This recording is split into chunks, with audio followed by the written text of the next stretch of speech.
વાલા ભાઈઓ અને બહેનો, આપ સર્વને પ્રભુ ઈસુના જીવંત અને પવિત્ર ત્રિએક નામમાં લોગોસ બાઇબલ સ્ટડી તરફથી હું પ્રેમી સલામ પાઠવું છું. અને આજે 2025ના વર્ષનો 317મો દિવસ 13મી નવેમ્બર 2025 અને ગુરુવારનો આ દિવસ આપણા જીવનોમાં પ્રભુએ બતાવ્યો. માટે પ્રભુનો ખૂબ આભાર માનતા પ્રભુના નામને ધન્યવાદ આપીએ છીએ. માણસ કેમ દુઃખી છે, માણસના જીવનમાં કેમ દુઃખો છે. એક પ્રભુના સેવક વાળંદની દુકાને વાળ કપાવવા માટે ગયા અને આ સેવકનો બોજ હતો કે જ્યાં પણ હું જાઉં ત્યાં પ્રભુ ઈસુની મારે વાત કરવાની. મુસાફરી કરતા હોય, ખરીદી કરવા ગયા હોય તો તેઓ ઈસુની વાત બીજા અર્થમાં સુવાર્તા તેઓને આપે. અને વાળ કપાવવા ગયા ત્યારે જે વાળંદ ભાઈ હતા એમને આ સેવકે પ્રભુ ઈસુની વાત કરી. પ્રભુ ઈસુ વધસ્તંભ પર આપણા માટે મરણ પામ્યા, દટાયા, ઉત્થાન પામ્યા, સ્વર્ગમાં ચડી ગયા. એ ઈશ્વર માણસને પ્રેમ કરે છે. એ ઈશ્વર માણસોના જીવનમાં આશીર્વાદો આપે છે. એ ઈશ્વર વિશે તમારે વધારે સાંભળવું હોય તો હું તમને જણાવું. પેલા વાળંદભાઈએ કહ્યું કે સાહેબ વિષય બદલો. કેમ વિષય બદલવાનો? તો હું ઈશ્વરમાં માનતો નથી, તો પછી મારે ઈશ્વરની વાતો સાંભળવાની જરૂર જ નથી. અને આ સેવકે પ્રશ્ન કર્યો કે ભાઈ તમે કેમ ઈશ્વરમાં માનતા નથી? અને આ વાળંદભાઈએ જે જવાબ આપ્યો કે સાહેબ જુઓ તમે, કેટલા બધા લોકો ગરીબ છે, કેટલા લોકો ભીખ માગે છે, કેટલા લોકોના જીવનમાં દુઃખો છે, કેટલા બધા બીમાર છે, કેટલા બધા આપઘાત કરે છે.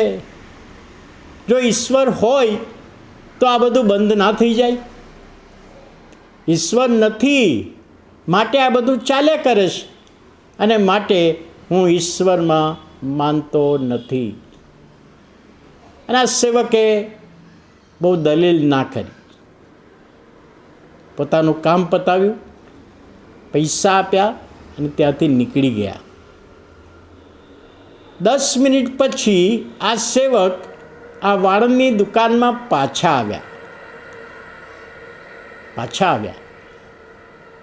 સાહેબ કશું ભૂલી ગયા તમે? કેમ પાછા આવ્યા? તો કે ભૂલી નથી ગયો, પણ અહીંયાથી હું બહાર નીકળતો હતો ને તમારી દુકાનની થોડી આગળ ગયો ત્યારે એક માણસ ભીખ માગતો હતો. એના વાળ વધી ગયેલા, એની દાઢી વધી ગઈ છે. આગળ ગયો તો બીજો માણસ ત્યાં બેઠો હતો, એનાય વાળ વધી ગયેલા, એની દાઢી વધી ગયેલી. એટલે આ તમારા વિસ્તારમાં, તમારા શહેરમાં કોઈ વાળંદની દુકાન છે કે નહીં?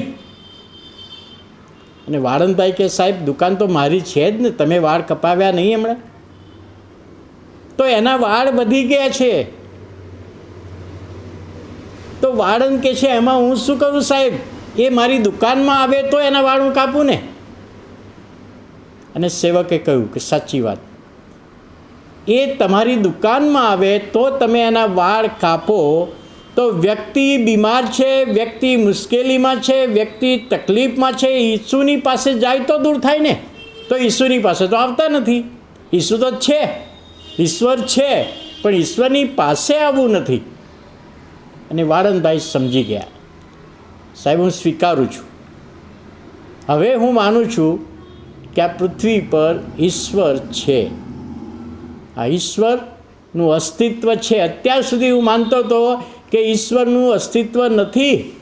અને માટે વાલા ભાઈઓ અને બહેનો, ગીતશાસ્ત્ર તેનો 14મો અધ્યાય અને પહેલી કલમ ગીતશાસ્ત્ર તેનો 14મો અધ્યાય 1લી કલમ, મૂર્ખે પોતાના મનમાં માન્યું કે દેવ છે જ નહીં. મૂર્ખે પોતાના મનમાં માન્યું ઈશ્વર છે જ નહીં. મૂર્ખ, નાસ્તિક માણસ, ઈશ્વરમાં નહીં માનનારો માણસ.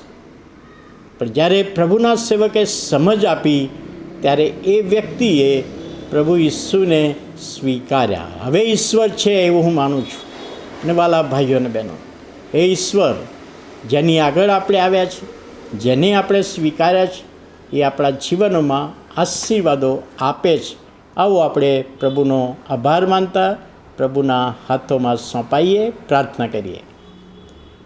જીવંત અને પ્રેમાળ અમારા પવિત્ર પ્રભુ, અમે તમારો આભાર માનતા તમારા નામને ધન્યવાદ આપીએ છીએ. આજની બાબતને મનન, તમે આ પૃથ્વી પર હાજર છો, તમારું અસ્તિત્વ છે, અને એ સમજવામાં આત્માની દોરવણી આપો. ઈસુ પ્રભુના નામમાં સાંભળો, માન્ય કરો. આમેન.